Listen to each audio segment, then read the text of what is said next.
Okay, so I just came back from a meetup with my 80-year-old grandpa. He told me he was browsing YouTube and saw a title saying, quote, "Influencers are dying." So he proceeded to ask if there was and I'm not making this up, I wish I was, if there was a terrorist attack against us. I don't know what's worse, being defined as an influencer or my grandpa's unhinged reading of random YouTube titles. What does that even mean? What was the? It means that influencers are not as influential. The influencers aren't doing as much influencing, so it's dying as a concept. Concept. No, Israel didn't get the coordinates of the influencers. But I love how JT's reading is the same as my grandpa. As an 80-year-old guy, that checks out. Yeah. That actually bodes really poorly. I've been thinking about this a lot. Like, how do you even get people to pay attention to you on the internet anymore? Like, everything is dying. Every avenue that used to have power is like drying up. You can't go viral anymore. The kids are touching grass. It's awful. What are we gonna do? What? Will I make a living? Yeah. I don't know that enough of them are. Yeah. There's still plenty. Yeah, like the irony of our show is like we constantly keep telling people to touch grass, and then they go and they touch grass, which means less people are listening to us, and we're not making these crazy billions of dollars that we make every month. And we're like, what the fuck are we doing? We're actually motivating people to organize, but them organizing means less podcast views. So I think, JT, we need to give a caveat every time. We're like, go organize, go touch grass. But as you're doing it, have one of our shows playing in the background. Don't organize, post people. This is what makes a change. Yeah. Vote harder. Yeah. But but there's a deeper question that kind of deeper. Define deep. That's what. Oh my God! I was about to do. That's what she said. Don't do it. Oh God! Even though I said that's what I'm about to do, which allowed me to do it without actually having done it. But no, unironically, it brings me to kind of a question because let's be honest, all of us here are everything just not traditionally employed. So how in the hell do you explain what you do to randoms you meet or family directed at our guests, and afterwards JT can answer as well? Oh, shucks. Oh, that's really hard. I don't ever really explain what I do to people, to be frank. I ignore them. Yeah, I say I direct and produce animation. Dude, that sounds so fancy. That sounds so nice. Fuck you. That's great. It is nice. You can say you're an audio producer. Yeah. That's nice. You're a producer. I unironically say political analyst. I unironically say political analyst. That's not a bad move. Much worse. No, it's horrible. I think it's the one profession on planet Earth that's worse than running a podcast. Or God forbid stream, which I also do, which is what about pundit? Yeah. What about you host a talk show? You host a talk show. Oh, that's what we're doing. It's chit chat. You're a talk show host. Then the next problem is, where can I find it? And then you're like, I say I'm Iraq War. You write comics? You said? How I describe what I do is say I write and draw comics, which is what I do, and then I try, usually depending on the person, not to talk about it too much because then they ask kind of like the staple questions, of like, where do you get your ideas, and where could I find your work, and it's like, I've got this idea for a comic. Maybe you can help me. I still get people that email me that stuff. Really? People email me political cartoon that's ideas. How we met. Oh. Well, you didn't email me a political cartoon idea. Yeah, but I'm also a once-in-a-lifetime talent, right? Yeah, sure. He emailed you like yaoi hentai ideas. I'm like, dude, you write this shit. I'm enjoying it. But Matt, your answer is good because to an extent, obviously, I'm not comparing the genuine art that both of you create with being a fucking podcaster, right? But you are kind of getting the privilege of, for example, comics having existed for at least, I don't know, like obviously like drawn art exists for like 6,000 years, but comics as defined have existed, at least, to correct me if I'm wrong, like at least 150, 200 years. So because they've existed for so long, they've become a staple. So you saying that you are in that quote unquote industry is relatively accepted because you're doing a thing that, many generations have done, while screaming into a microphone, very, very, very new job. Back in the day, they used to refer us as the crazy people on the street that were just fucking shouting, Satan is coming. Your wife cheating on you means she's a witch. We've got 100 years of microphone shouting people now. Yeah. All I'm saying you is guys, you guys have an audience. Check your privilege. You guys have an audience. You were in a theater yelling at people. You're not on the street, you guys. People pay to come and see you scream about how Satan is coming. You're the fancy preachers. Yeah. Yeah, it's unironic. Like a guy standing on the street that nobody listens to screaming, he's insane. But a guy he's been on that podcast. This is not that podcast. Yeah. A guy on the street screaming like towards everybody without anybody really listening is crazy. But if you have an audience that is constantly coming back to hear you, then you're a legitimate priest of a legitimate religious organization or political organization, or I don't know, now with the semi-cults, et cetera, how it's going to work probably in the future. It's going to be like, dude, don't undermine my position in inspiring spiritual beliefs towards my brothers, sisters, and NBs. Whatever the fuck direction that goes into. But yeah. Small bean cult leader. Yeah. Yeah. I just wanted to take, the moment to complain about the incredible discrimination we feel when we have to talk about our incredibly complex profession, while you guys have the completely disbalanced let's call it privilege of doing something that has at least been done for more than 20 years in the past. So you should feel bad, and you should kiss feet is all I'm saying.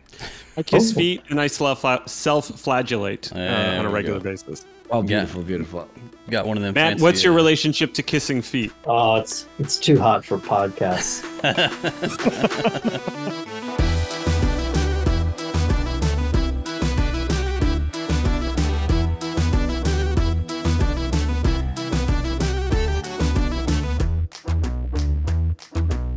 It's election season in Bubble City, the ultra-protected enclave that keeps the rich safe from the mutants of the so-called uninhabited zone. But when veteran officer Swamp Cop embarks on a dangerous undercover mission, politics just might wind up coming between him and his beloved partner, Officer Shit. Welcome back to the show, friends. It's very good to have you. We've had the immense Bubble City District 12 level privilege to get an early copy of Justice Warriors Vote Harder, and I just gave it another reread the other day. What can I say except you did it again? Now, could you please start out with a small introduction to the second installment of the story to our audience before we get into the nitty-gritty? What's about to happen in Bubble City after the ending of the first novel? And for those joining us for the first time when it comes to Justice Warriors, please tell them what it's all about. So Justice Warriors is a comic by me. Hi, I'm Ben Clarkson. This is Matt Bors. We're here on Deprogram. We love it. We love this show. We love what you guys are doing. Oh, our favorite guests. Favorite best guests ever. We have a comic book out called Justice Warriors. And Justice Warriors is it's been described as Rick and Morty. Not Rick and Morty. It's been described as RoboCop for the Rick and Morty fan. Oh, there you go. That rocks. Yeah, it's sort of like Judge Dredd, directed by Ralph Bakshi. It's like absolutely, totally visually insane, psychedelic, sci-fi, dystopian world, and it is basically Lethal Weapon taking place in this megalopolis named Bubble City, which is a domed mega city in the far future. And everything is perfect in this city. There is no crime, no discrimination, absolute equality amongst the people who live inside. Everyone has access to untold material wealth. The only problem is the shanty town of degenerate homeless mutants that have sprung up just outside of the bubble's protective shell. And this uninhabited zone, otherwise called the UZ or the US, is packed with the most disgusting, vile people you could ever imagine. And so our book, our comic book series, Justice Warriors, follows two cops, Swamp Cop and Officer Shit, who's a literal anthropomorphic piece of shit, as they brutally police the crime-ridden filth of the uninhabited zone. And Matt, do you want to catch us up on where we are in Justice Warriors 2, Vote Harder? Yeah, so they're going to be doing the first election ever in Bubble City for mayor. And the prince is the current mayor, position he inherited from his father. He's a very aloof, aristocratic pop star, concerned with his record sales and online clout, and not very good at managing the city. So the trust, the governing trust, which we can talk about later if you want, they call for an election, and he's up against Stefina Vipix, the 14th, his half cousin and ex-girlfriend, who is kind of a technocrat, certainly a well-off, wealthy woman who wants to make the bubble better and stronger and balance the budget. And then amid this comes a third-party candidate, Flauftanko, who is a mutant welded into her tax operator tank. You can already tell this story gets crazy. And seems Swamp very normal Cop, so far. Just a little bit. Exactly. Yeah. Normal election. And Swamp Cop. Just American elections, yeah. Yeah, so in the first volume, it was like Swamp and Shit were kind of doing the classic buddy cop thing, where Shit was the rookie partner, and they didn't like each other at first, and they had to bond and trust each other. And now they're being split apart, and they're sort of coming into collision with each other in this one. Swamp is put on an undercover mission, which may or may not be real in his head, but he infiltrates the mutants of the uninhabited zone to undermine Flauftanko. And Shit is placed on special protection duty for the prince to handle any and all threats that may come his way, and they sure do. Fantastic. Now, you've probably spent plenty of time talking about your main protagonists, two cops, one made of literal shit, again, very on the nose. Shut up. You see what I did there? Shit. Stop. Nose. Anyways, as I was saying, you've probably spent plenty of time talking about your main protagonists, as we did the last time you came on. So let's try and do a bit of a more of deep dive into the world, the secondary characters, and the story this time around. So let's start off with...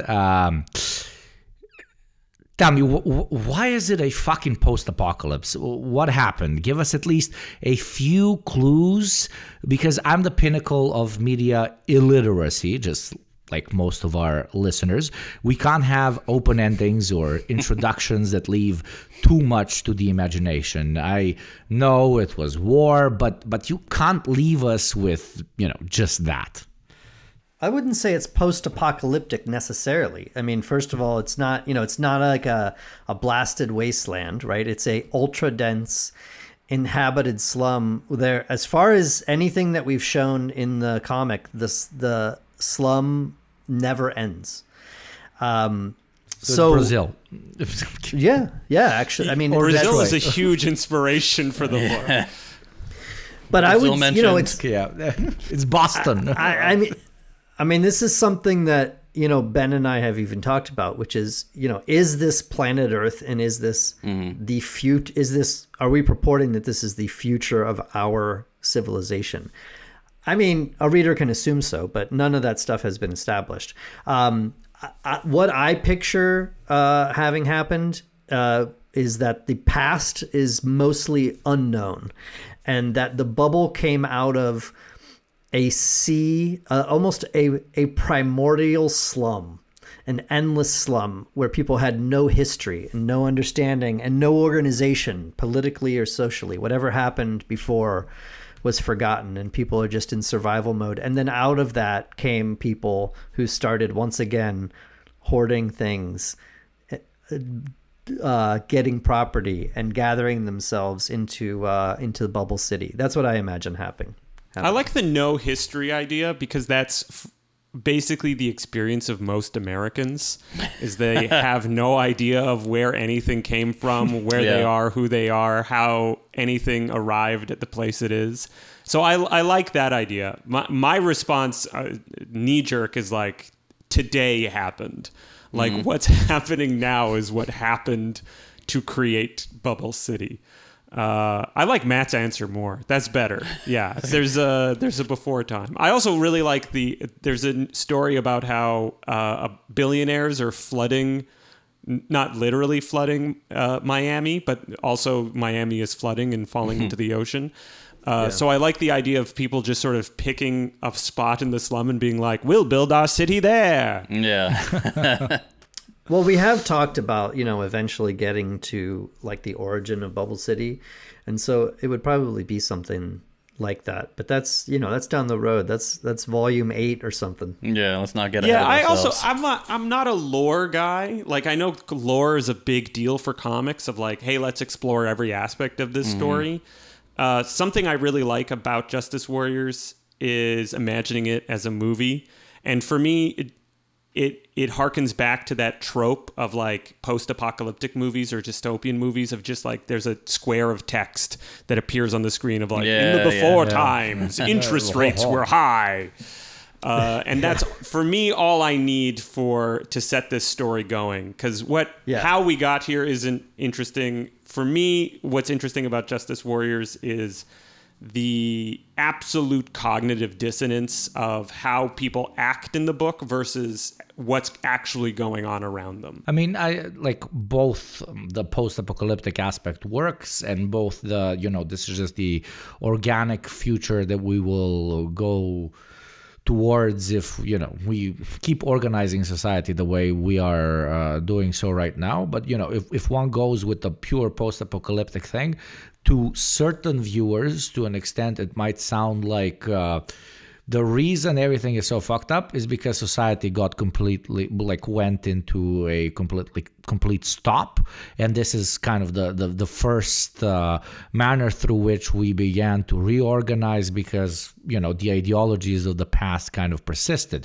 But the deeper undertone, to an extent, of this world, and why it's so unironically fucking believable, even though there's a shit shooting at tax mega robot tanks, right, that are kicking people out of houses, is that one could absolutely see it as a just direct continuation of how we have things right now, that will just organically, even without a world war, turn into the world of Bubble City. Hell, and this is a mass. Oh yeah, I don't. Yeah. No.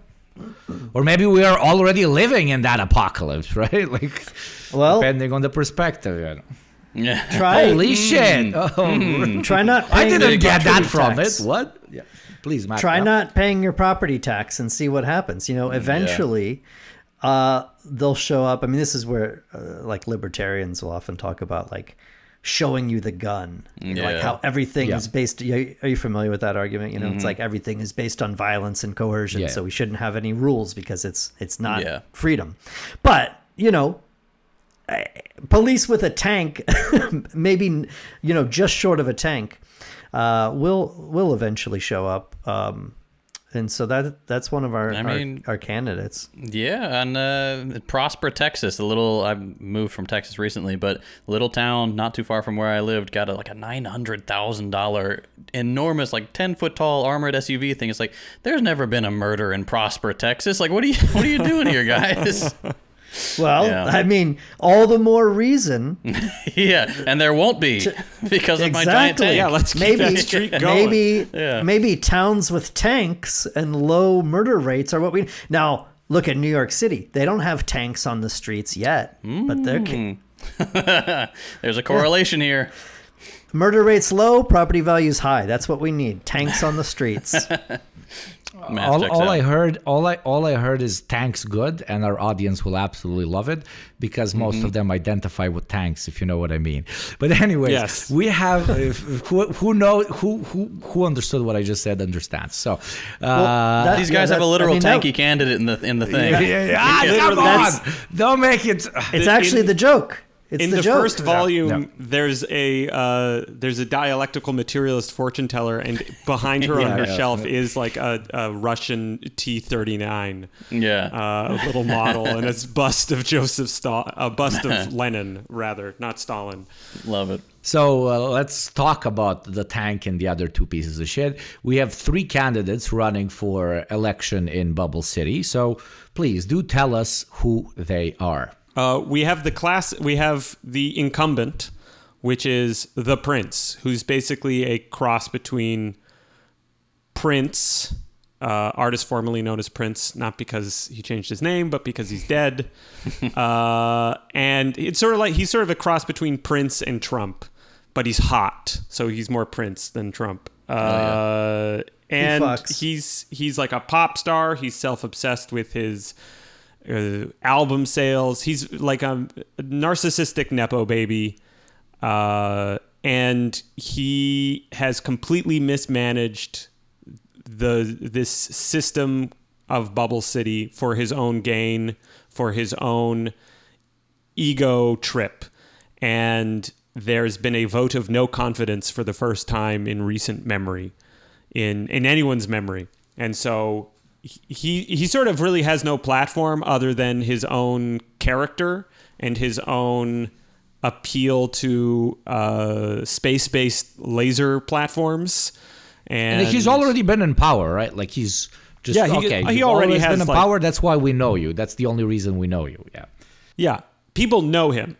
He has some popularity. I think he's polling at 7% throughout most of the book. By the end, but it goes up and down. The Trust is the organization that we, not so subtly show are the real power brokers of the bubble, and they're comprised of, how many are there, Ben? There's 9. There's 9, and they are various. They're various players, let's say, but basically, in our view, the Trust is comprised of the 9 largest property owners in the bubble. And that includes Ratzinger, who is from the first volume, who is like a sort of like the director of national intelligence. He's like the deep state in the bubble, so he has power outside of simply owning property. And there's other people that we don't get into all their backgrounds, but there's a general who you might imagine, if he isn't a real general, at least likes to dress like one, and probably he's stealing a valor. Weapons manufacturing company. Yeah. I think it'd be. Isn't that what makes you a general? You're dressed like a general. That's what makes you a general. The Justice Warriors spin on that guy would just be that he is also a Nepo baby that just dresses like a general because he inherited a weapons manufacturing company from his parent, and then has all the contracts for Bubble City and all the uniforms. Yeah, and so we wanted to show like that. A contest of an election is about elite factionalism.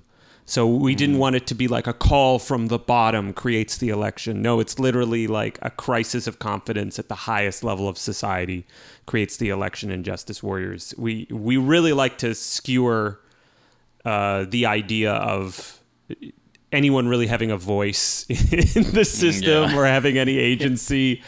outside of their capacity to actually organize, which we show through the book a little bit. And so the trust has a vote of no confidence, and the prince, who is this, who's the narcissistic Nepo baby, has to go up against his half-cousin ex-girlfriend who wants to right-size the budget and put the bubble on the right track. Basically, both of them are running as MAGA. Make the bubble great again. MABA. They're both MABA candidates, just like how Kamala and Trump are both MAGA candidates. They both want to return to the golden age of the United States.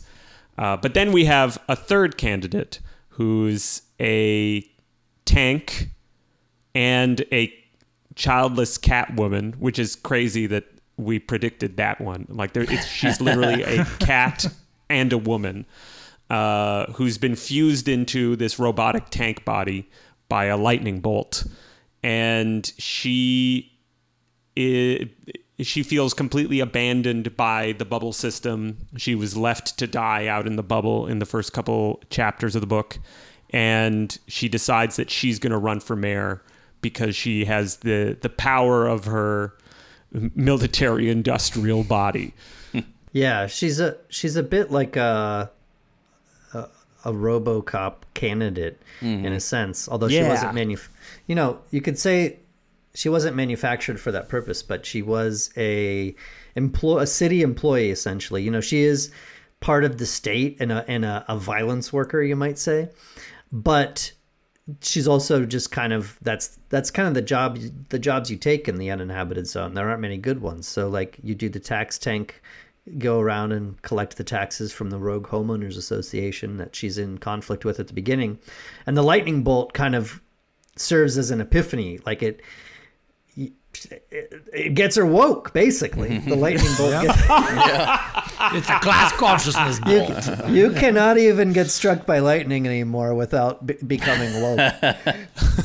But it does kind of feel like it's very direct, but like relative class consciousness, even, you know, betrayal style class consciousness. You know, you've been a part of the quote unquote bad guys, and you realize it, and you no longer want to be. Feels like a lightning bolt. So just like the entire comic is like very, you know, on the fucking nose, but in the best of ways. She gets shocked into understanding that while she's serving, you know, the ideals of, you know, both the board and the current despot to be, she also doesn't matter. You know, like the military industrial complex, they don't give a shit about you. They just want you to die on the front lines for them. The cops, they don't give a shit about you. They just want you to hopefully not die, because, you know, you have more use beating up everybody who wants, you know, the board or the despots in power to die. And even they can achieve a higher understanding if they're shocked into it. Yeah. Yeah, and it's, you know, I viewed it as it's like a superhero origin, you know, classic struck by lightning and you get your powers. And in her case, instead of, you know, becoming fused with the Speed Force like the Flash was, she gets class consciousness. That's her superpower. Understanding that the world sucks and wanting to do something about it. It's like the world's worst superpower. You know, you understand how shitty everything is and how little you can do about it, even though she's given some power in the show to do so. Yeah, in the book. Well, it's the first election, so everyone thinks that they can do something about it. They haven't been defeated by electoralism yet. Oof. Yes, they haven't made into Americans. Potential and change. Class consciousness as a superpower, about as uncommon as a superpower is as well these days. At least in the States, yeah. But, you know, I had a question about what would you define all of their ideologies as, but that was very much so answered, at least for our audience, which understands these things. So I'll jump immediately to the next question, which, you know, interesting direction with taking the very pinnacle of capitalist interest representation in the novel's universe, the literal IRS landlord military lawyer tank, and making her the anti-establishment candidate. It's edgy but I'm guessing there's a tiny bit more to this choice. So once I explain the origin of the joke, I feel like it gets more profound, is that she was originally, the name of the tank was, in the book, the name of the tank is Flauftanko. The name was originally Bernie Cinders. So the tank is basically a joke for me on Bernie. The tank was originally a joke on the fact that Vermont is a major weapons manufacturing hub, right? Like Bernie Sanders, his possession was still privileged by the military-industrial complex. Like Bernie Sanders is still part of, in many ways, as being his historical place within the American government, still part of the military-industrial complex. Like you can't escape a system predicated on war. The fact that somebody is turning against the logic of its own system is what you have to do when you have that system. When you have a system that's reproducing itself and produces empire, it produces misery, produces inequality, you have to have a part of that system. If you're going to have reform from the inside, you have to have something that goes against its original purpose. That's so good. That is so good. Because it's like, sorry if I'm interrupting you, that's so good because additionally, it's also like the masses understanding just how much power they have.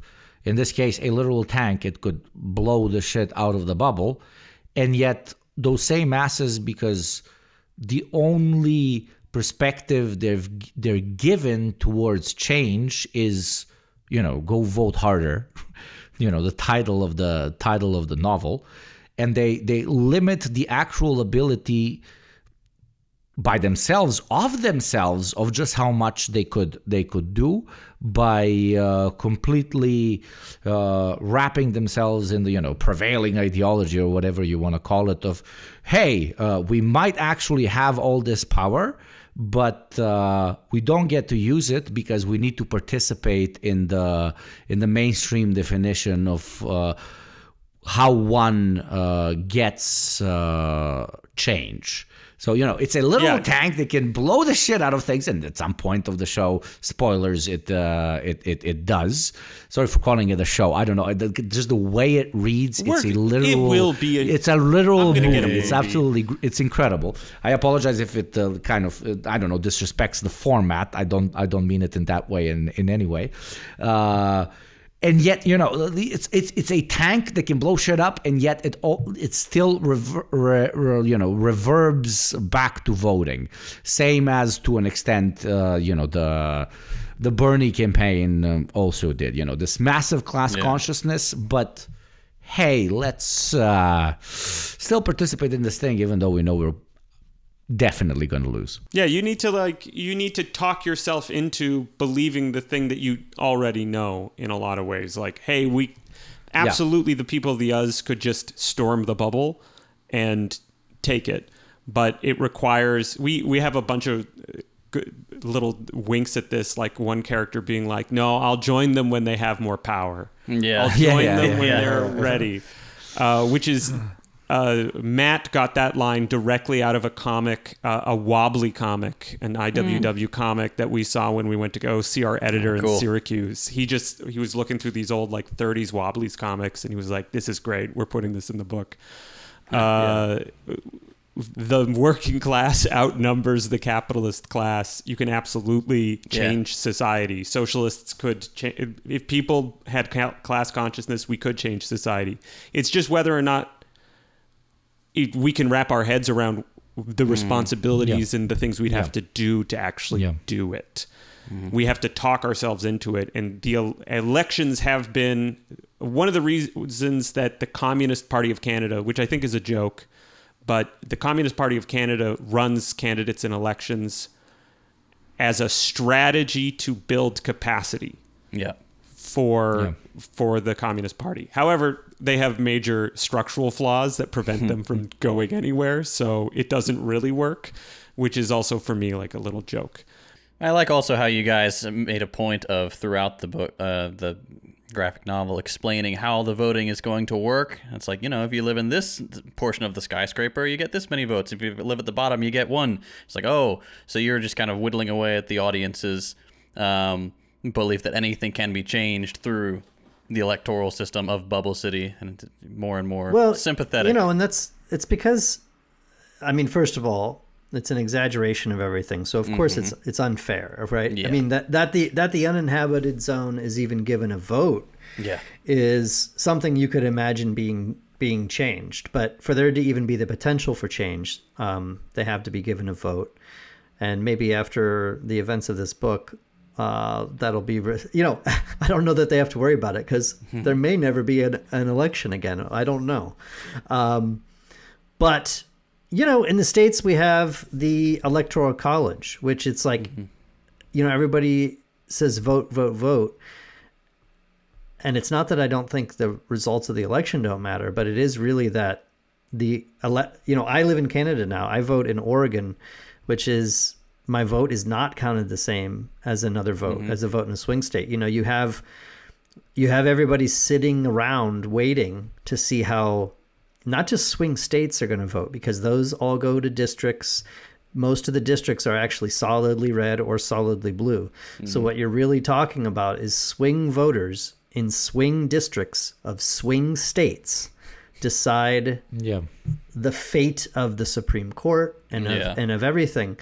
And so voting, in some ways, I'm not anti-voting, but it doesn't matter for a lot of people, because yes, if everyone in Oregon did not vote, of course, it would be different, but that's not going to happen. On an individual level, your vote doesn't weigh as much as others. And that's what we wanted to show. It's just like, it's already skewed. Yeah.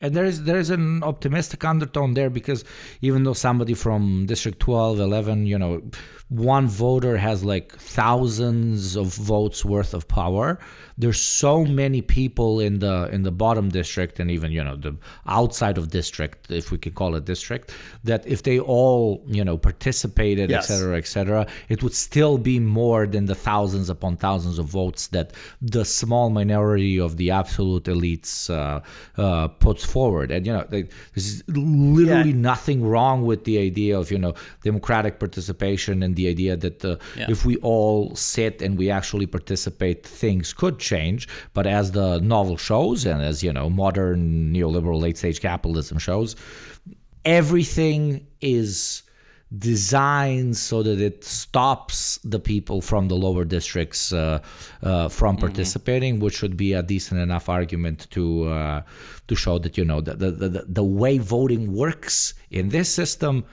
doesn't work. Not that voting as a concept doesn't work. I mean, we wouldn't be doing what we're doing if we thought that people couldn't manage their own system. Right. Quite to the contrary. The only thing we're saying is that in this construct, they unfortunately do not have the power to do so. By design, it has to be plausible for them to win an election. Otherwise, it's all fake, right? Like, people have to not just believe it, but have to know, if we get everybody out, this can happen. And you're right, the numbers in the uninhabited zone are millions and millions of people. Now, if you look at the small text on the sheet that talks about how they vote, the requirements for voting are comically long and prohibitive. Of course, the reality is that it's all put up there to prevent change from happening. Even just the line they have to sit in, that was such a good fucking point. Oh, God. That was, fuck. Oh. But let's... Well, everything about Justice Warriors has to be exaggerated because there's already long lines, right? And then it's like, if you're in line to vote, stay in line is like an empowering slogan. And it is an empowering slogan, because so many people have to stay in lines IRL, and they don't vote. They come, they take the drive, they see the line, and they're like, dude, I'm a fucking line cook. I have 40 minutes before I have to go back to work. Like, during the election cycle, everybody, you know, the state will pay for you to go. That is, you know, that's not how it fucking works. Everybody gets paid under the table, especially in, you know, spheres of the economy that are the most exploitative about off workers. But okay, enough. You know, our listeners get too much fucking ideological masturbation about these actually important ideological topics that Justice Warriors and you guys very, very eloquently touched on. We don't want to actually bring class consciousness to the deprogram. We call it a deprogram, but it's more like a programming. So let's move into something that hyper focuses on the individual, which is basically the two of you and obviously the person that did the coloring, the guys that put in the labor that created this graphic novel. So, do you have a favorite character, or do you have love for all of them equally? And why is it Officer Shit?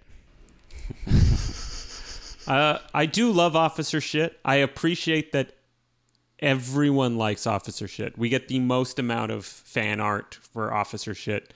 And the fact that people are making fan art about Justice Warriors makes my heart 3 sizes bigger. I personally really like writing. Not your other thing. Yeah. No. That's for later. That's for the nighttime. I really like the Prince. I like drawing the Prince because he's got a weird face and a weird head, and it's always surprising the expressions and angles I can get with him. And he's very physical, so he does like jumps and he's swinging around. I really like writing the Prince as well because you get to write someone who's completely out of their element to deal with the crises that face him, and you get to ridiculize the ruling class basically. With writing the Prince, and I find that really cathartic to realize, like, oh, these people are people too, and they're stupid. Yeah. They don't know what they're doing. The only reason they're in these positions is because somebody has to fill that position, and the system sort of selects them and puts them in that position. They're just as dumb as your cousin. They're just as dumb as your brother. Well, or maybe your half cousin in the case of and before Matt talks about his favorite ultra fanboy question which might sound like, what the fuck are you talking about, to those who have not yet read the comic? Go down in the links, go buy the fucking comic right now. Yes, you specifically, you listening, go buy the fucking comic. Was that intentional or not with the art direction? Because the motherfucker looks like a fucking mutant because of his fucking nose. That's not a fucking human. Because when you look at how the human characters are drawn, they don't have these like insane aspects of their physiology. And yet this despot leader of Bubble City looks like a fucking mutant. Was that intentional? Was that not? Please tell me if it should be left in the gray zone. But just, you know, okay. He's not a mutant. For me, I don't know if it's clear yet. Maybe I'll make it clearer in other installments. Is that it's almost that point where cosmetic surgery doubles back on itself as disfigurement. So who is a mutant? Yeah. Yeah, like, okay, that's good. We're all disfigured in a way, and there's just like fashionable disfigurement, and there's not fashionable disfigurement. Yes, you'll 2 things about that real quickly. First, you might remember Justice Warriors heads will remember in the first volume that his nose is broken off. So it's you know, it's not shown to be organic tissue, I don't think. Yeah. So it is like plastic surgery or something. And then, you know, everyone in the bubble just about is human, and they segregate themselves from the mutants. But something that we don't state outright, but we wanted to be implied, is that, you know, Ratzinger, the cybernetic rat that runs the deep state, is clearly a mutant. Yeah. And you know, you can, if you have power, if you have money, if you have property, you are allowed in this system. I mean, just, you know, in a less exaggerated way, the way our world works, you know? Absolutely. That was a better answer than I was expecting. That was a very good. Well, my favorite character. So Ratzinger is kind of ultimately my favorite character, but really what I want to do is throw in a word for Fen. Same. Yeah, a new character in this.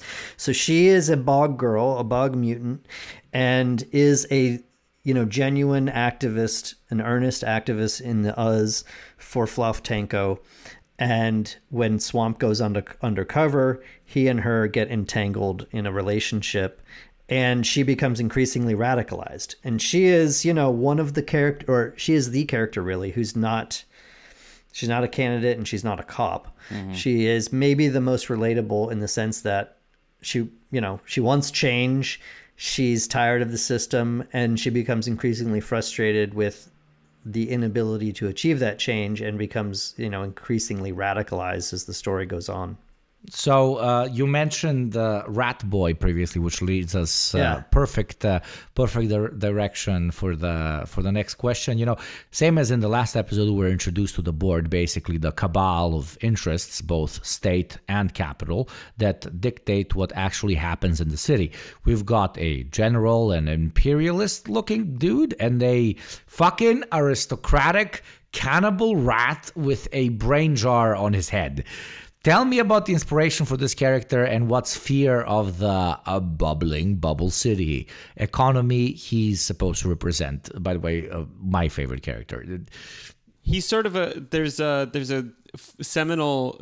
really formative cartoon that Matt and I both liked that was only on for like 3 days on television called Cops, a Central Organization of Police Specialists. And it's like a sci-fi toy commercial of cops with like laser beams and extendo arms. And one of the bad guys in that show is a mad scientist with their brain exposed in a jar named Dr. Bad Vibes. And, this is real. Cops, Central Organization of Police Specialists. Fighting crime in a future time. Protecting Empire City from Big Boss and his gang of crooks.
The actual show is terrible. Yeah. The opening sequence is so good that it carries all of it. And so Justice Warriors has always been intended to be like a spiritual successor of the promise of that show. Okay. Of like, what could it be if Matt and I were given the keys to Cops, or I think it was later called Cyber Cops.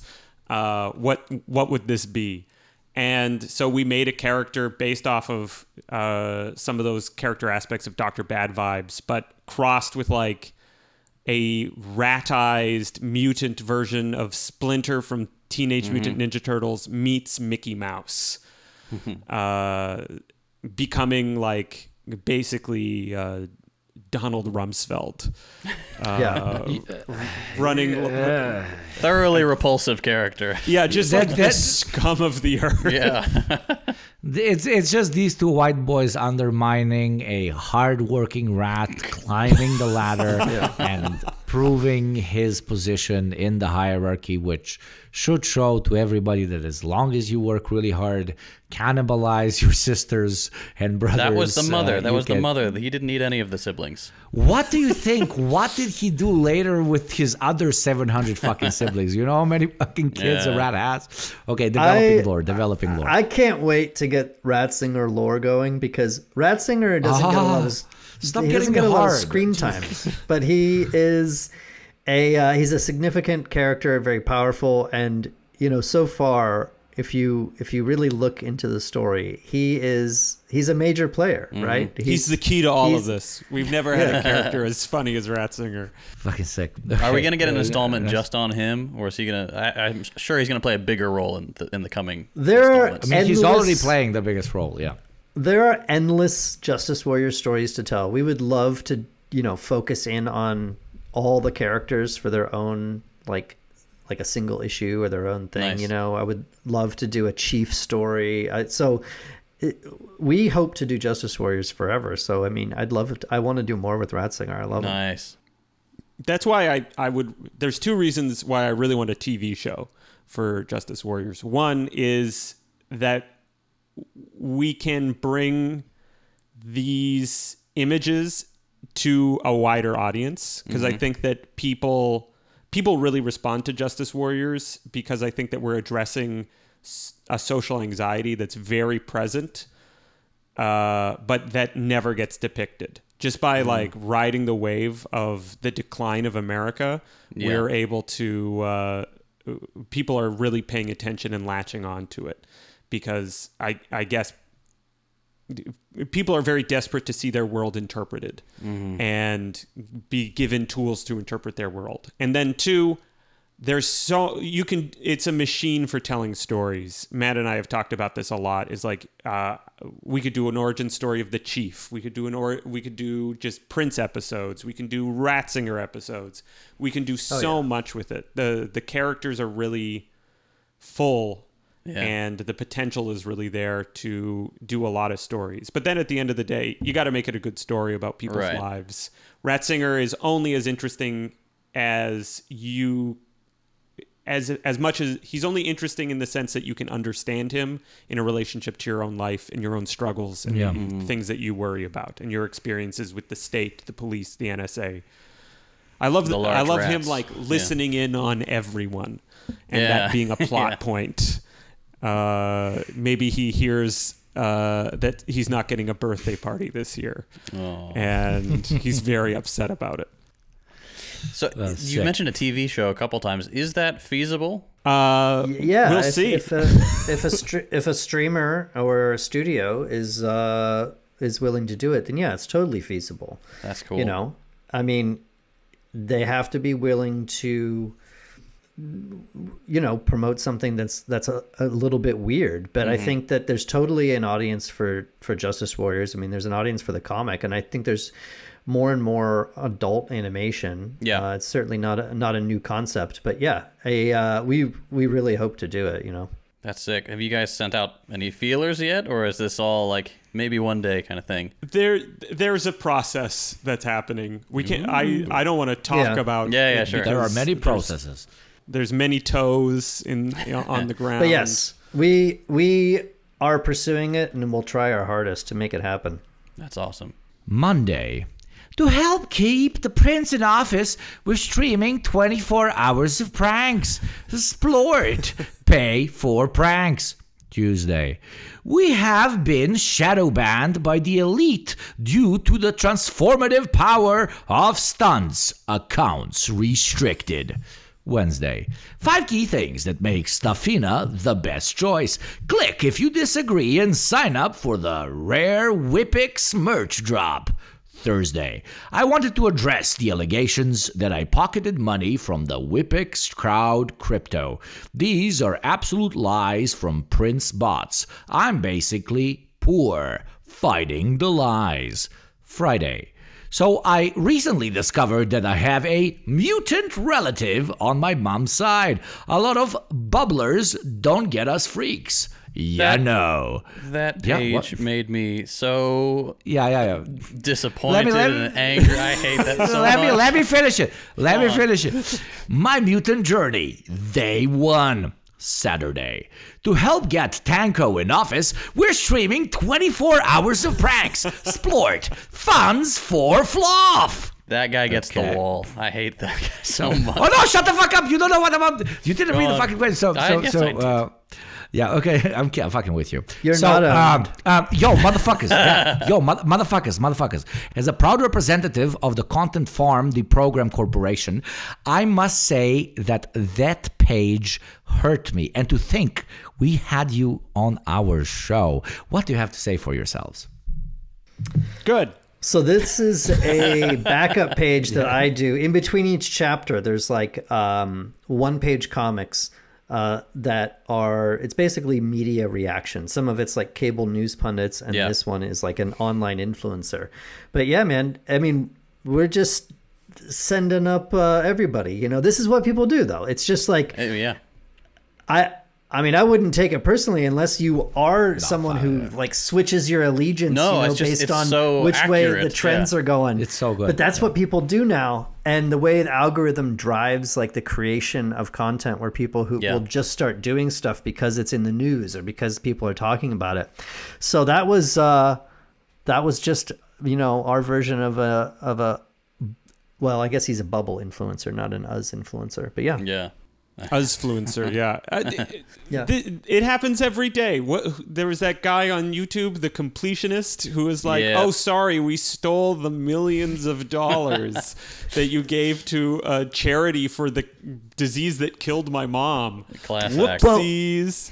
There is what are you this do? like stop making content, get a job. There's a certain type of person that goes through those cycles, like in that comic, where it's like, they have this meteoric rise off of some whatever their topic is, then they get canceled, then they come back with kind of a new identity, and then then there's like a legal problem, and then they're back, Well, and that's content. Like, this is a thing I've been learning about content too, is it's a rise, but you don't stay at the top. You decline. Like, usually that happens over a lifetime with personalities. Like, that's been our experience with television. You don't necessarily fade away at the same speed like you do on the internet. And this new age of communication we're in, it goes fast. Life comes at you fast. You have like 5 good years, and then if you're still relevant after 5 years, you're very lucky. You've navigated a lot. There will be a time when Taylor Swift will be the new Katy Perry. Yeah, the streamer cycle is you're super popular. You get 3 years out of it. Pedophile allegations come out. You crash. You make an apology video. Everyone loves you again. It's great. Yeah, your core audience stays, and then you move to MAGA. Why left to left? Yeah. Rinse and repeat. But the jokes aside, like I was doing a character, etc. But the reason that page hurt me is again another compliment to you. I don't think I've ever sucked so much. Slurped so much cock for any guest that we had on, because I've spent 20% of my career of agitating for general socialist causes online.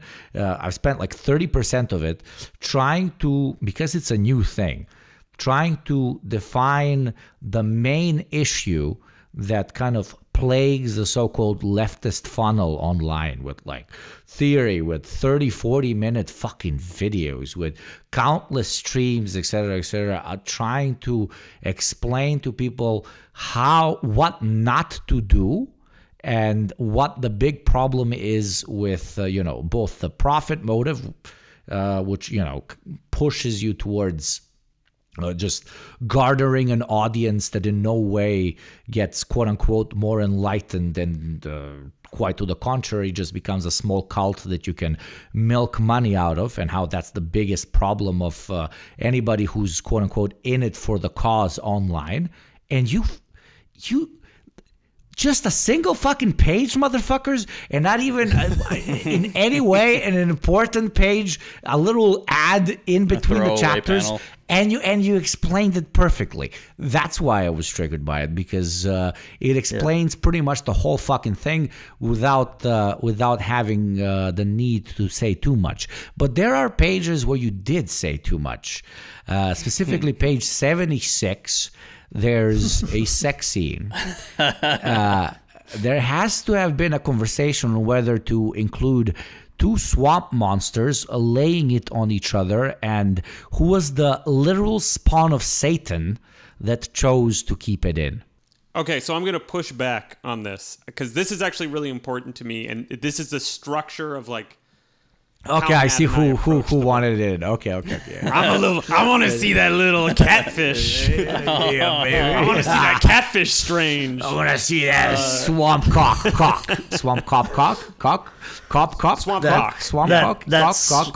Swissy. Yep. Oh, fuck you. Continue. Is that we don't like. Art is about the joy, is sort of a revelation of the joy of creativity.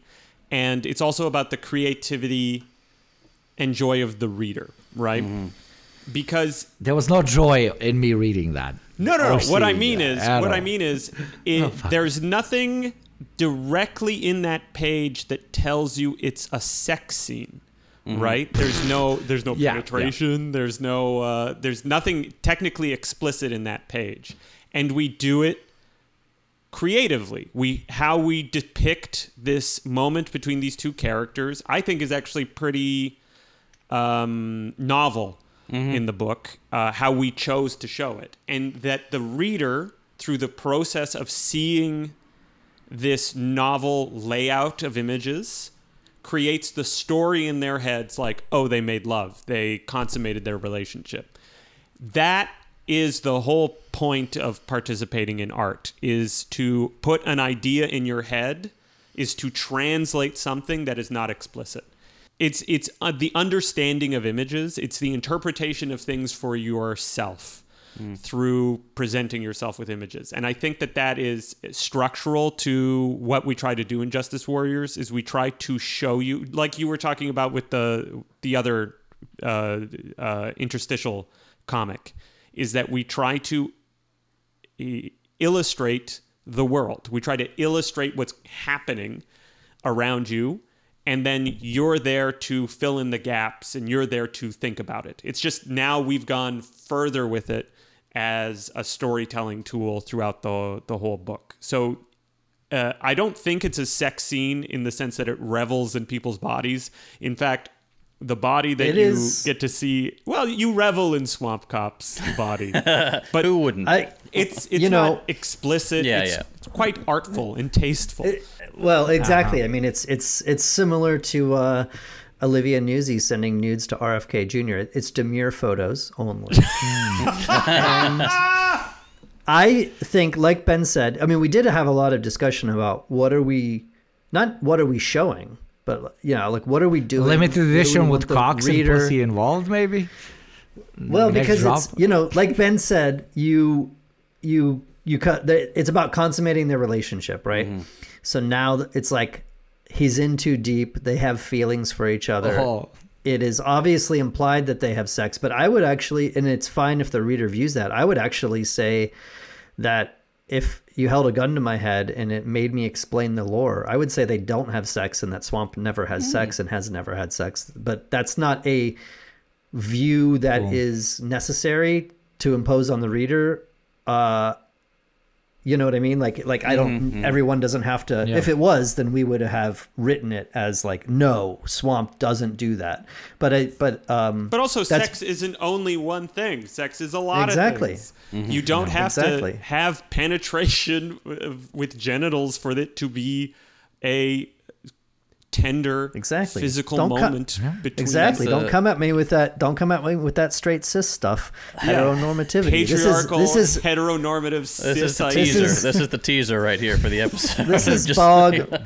This is bog sex. Yeah. This is bog love. This is, I mean, you do a photo sesh like that and tell your wife and see if she doesn't have a problem with it. I mean, it's sex. It's crossing the line. Very true. Circa 2024, OnlyFans person explains to their parents how their OnlyFans account is actually art. Okay. Which it can become. I will never fuck with OnlyFans people. Literal career killer. But okay. Next question. How did you guess that there was going to be an almost successful attempt on a presidential candidate's life in the real world? And was the shooter a Justice Warrior fan? Jokes aside, some of the parallels are kind of pretty crazy, especially since you've likely written it a while before the IRL events. Oh, yeah. How's that fucking feel, you know, being the second coming of Jesus Christ and saying everything that is going to happen actually ended up kind of 50% happening? Well, we still have another month for the rest to come true. Oh, no. The program does not endorse. Does not endorse. Do not wear one of our T-shirts. Neither do we. Theprogramshop.com. Theprogramshop.com. Do not, I repeat, do not wear one of our T-shirts when you... We do not endorse. That would kind of be very edgy, but do not do that. We do not It'd be endorse. Good for your we Patreon, I'm sure. Yeah. Minus the prison sentence. Mutants watch gun law, and then they come to their own conclusions about what should be done. I mean, you know, I don't know if we were fully surprised. I mean, look, why do we... Obviously, it's eerie how close it is. But, I mean... American political violence has a long history. I think people of our relative age grew up in an era of calm when people weren't regularly assassinated. But, you know, like the plot of Swamp going in undercover is derived from real things that happened during COINTELPRO, you know. So like it's not totally out of left field. I actually think that we're probably entering into an era where there is a ton more political violence. I mean, that's what a lot of mass shootings are, even when they're not driven by specific ideologies. The kind of incoherent ideology of a lot of these shooters, be it the people against Trump and also just a lot of the mass shootings we see, are a combination of the wide availability of guns, of course, and a violent culture, and also like a very politically incoherent population that has a ton of frustrations and becomes, each of them go down their own rabbit holes and become insane in their own ways. And that's kind of what Swamp does in the book.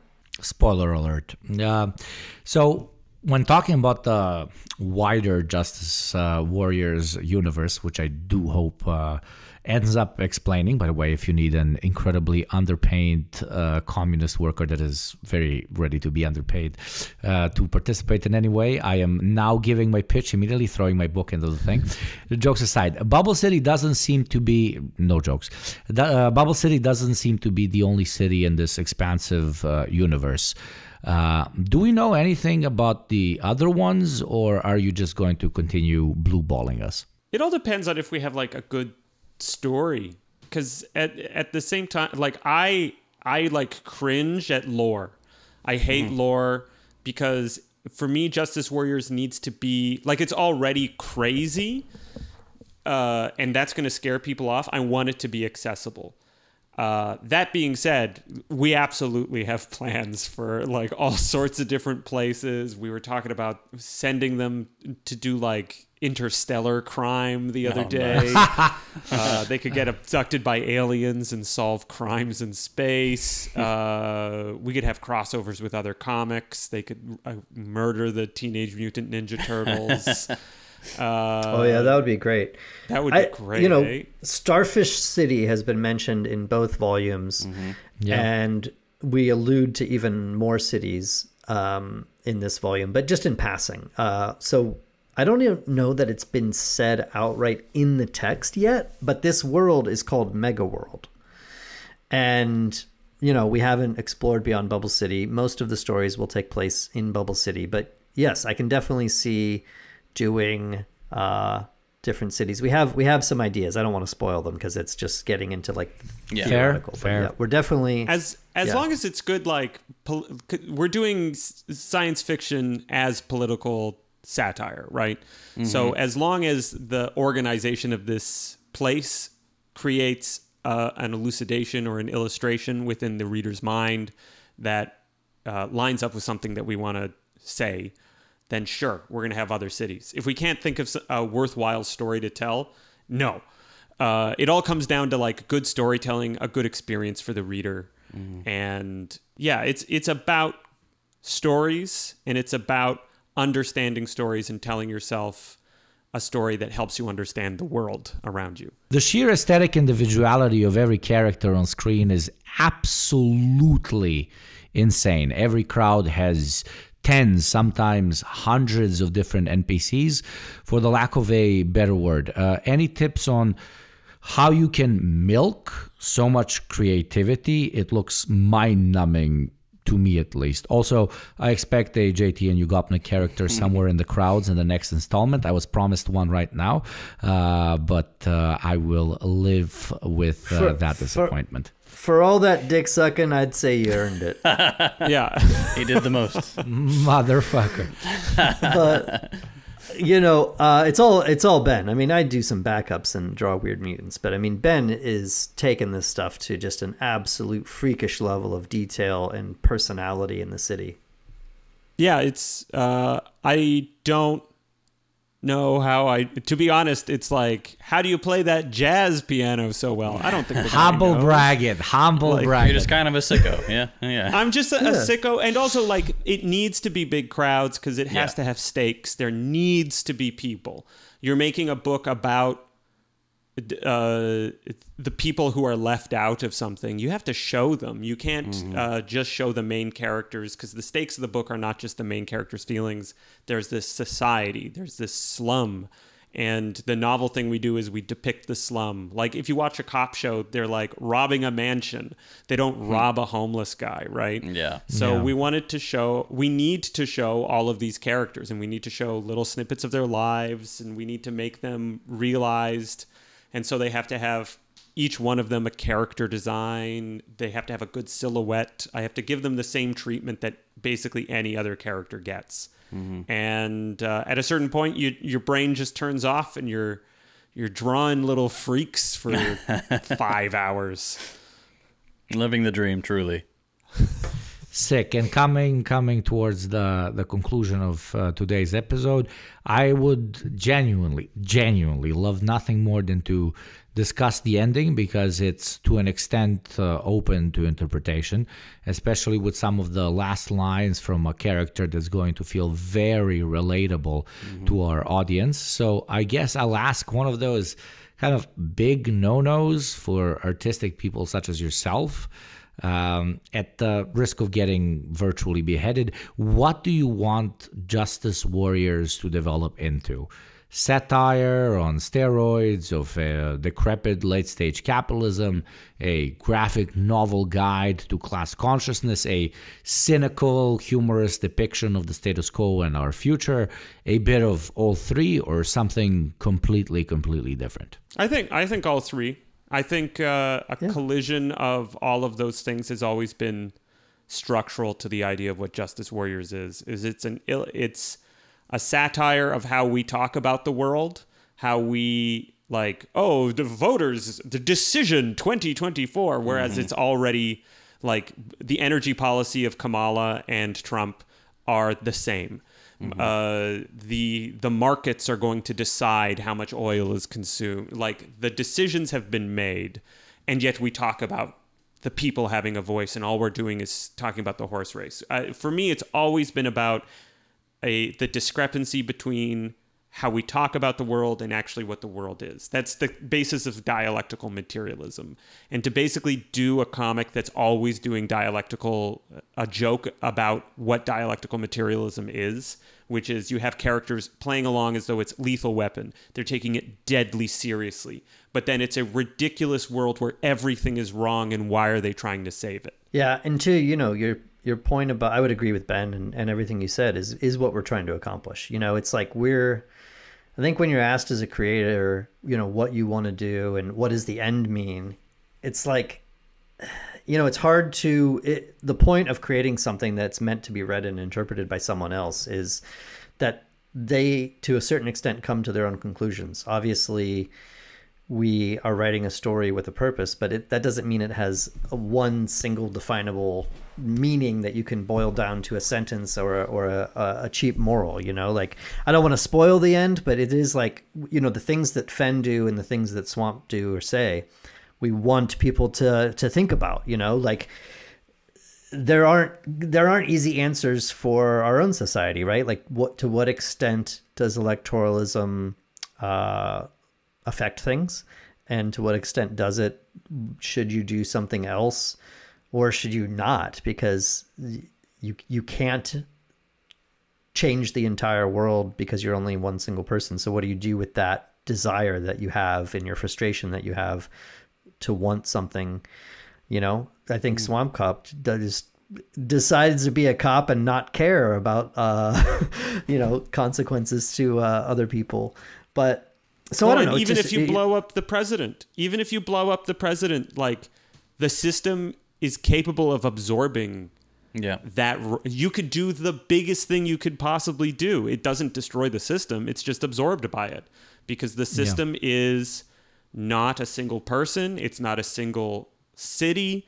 It's not a single country. It is all these relationships and all the ideas people have towards these relationships. So even if you want to take like a personal radical action that's violent because you're frustrated with this thing, the system is fully capable of absorbing it.